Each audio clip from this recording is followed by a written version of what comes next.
Tesla stock will crash in 2021. Welcome to Buy or Die. My name is Bahor. Let's get started. Sometimes it can be hard to get your head around how a company like Tesla can grow vehicle production 50% per year while the rest of the auto industry struggles to grow at all. It helps that Tesla is smaller than most of its established rivals, but the company has been able to leverage its popularity around the world to grow over the past few years to become the hottest electric vehicle stock on the market. That brings us to the current crisis Tesla is facing in China. Authorities in China are investigating a braking malfunction, and that's led to protests at the Shanghai Auto Show, negative press in state media, and viral images and videos that are less than flattering for Tesla. I'm not going to get into the validity of those accusations here, which are still being investigated, but investors should understand why this saga and China specifically are so important to Tesla.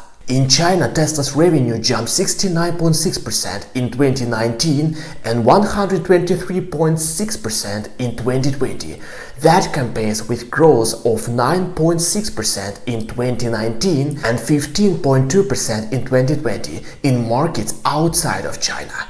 Not only is the rate of growth sharply higher in China, but nearly half of Tesla's incremental revenue growth on an absolute basis came from China. This is why China is so important to Tesla. If the Chinese market sees revenue go flat or slow significantly like it has in the US and Europe, it could shatter the growth story for Tesla.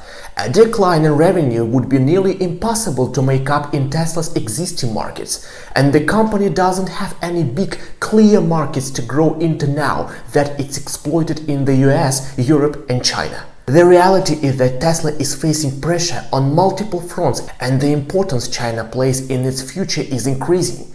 In Europe, Tesla is already showing signs that it's losing market share to new competitors and has seen sales stagnate as a result.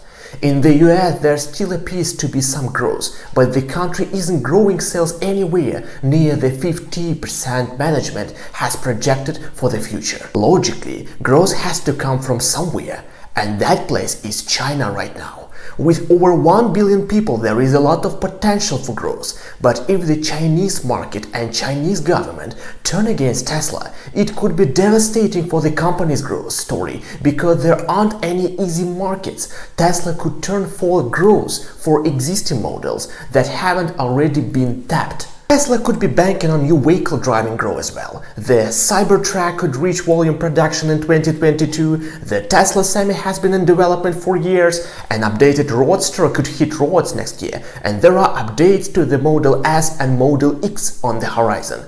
But I don't see any of these vehicles providing much more than incremental growth. After producing more than 180,000 vehicles in the first quarter, there will need to be a lot of volume from new models to make a dent in the 50% growth target. China is going to be worth watching closely for Tesla in 2021. If sales start to slump, it will be a very bad sign for the company's results this year. I'll be glad to see you in my next videos. Subscribe if you like it, and thank you for watching. Bye.